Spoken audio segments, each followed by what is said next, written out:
Hey everyone, welcome back to the channel. My name is John and this is your Modern Tech Breakdown. Today I wish I had a better story, but unfortunately it seems like we are building SkyNet. Let's jump into it. So here I have an article from Ars Technica, and it seems that defense contractor Anduril, the company led by Palmer Luckey, the founder of Oculus, is now working with OpenAI. According to the report, the two companies will partner to develop systems that will, quote, improve situational awareness and rapidly synthesize time-sensitive data, unquote.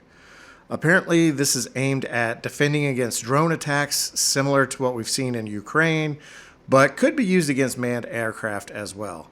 And it would seem that Anduril has been helping the military develop drone swarms as well. Presumably this tech partnership with OpenAI could be used as part of those systems, you have to assume. I know it's an obvious take, but we really seem to be getting closer and closer to the Terminator 2 scenario. It's honestly getting to be quite astounding how quickly we seem to be moving in that direction. And I'd just like to say that working on defense projects obviously comes with some moral introspection.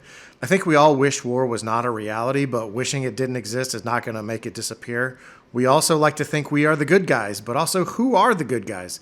That's often determined by the geography of your birth. So it's not an easy question, but what I do find rather hypocritical are some of the Silicon Valley companies that spend a good amount of time posturing and signaling their immense commitment to self-proclaimed noble purposes and then turn around and make deals with defense companies. If the people inside these California-based companies were really as virtuous as they say, they would go live in a monastery and live a simple life. But no, they're busy driving around Malibu and flying on private jets. They aren't saving the world, they're just getting rich. And I have no problem with people getting rich, but I do have a problem when they pretend to be something that they're not. And as we consider what we think about OpenAI partnering with a defense company, let's remember all the hand-wringing that companies like OpenAI always do about red teaming and ensuring safety for their chatbots.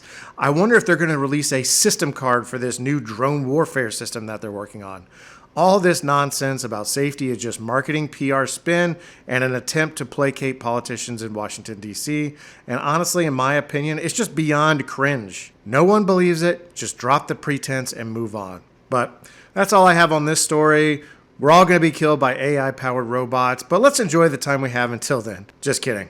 As always, thanks for watching. Please like, comment, subscribe, and I'll catch you next time.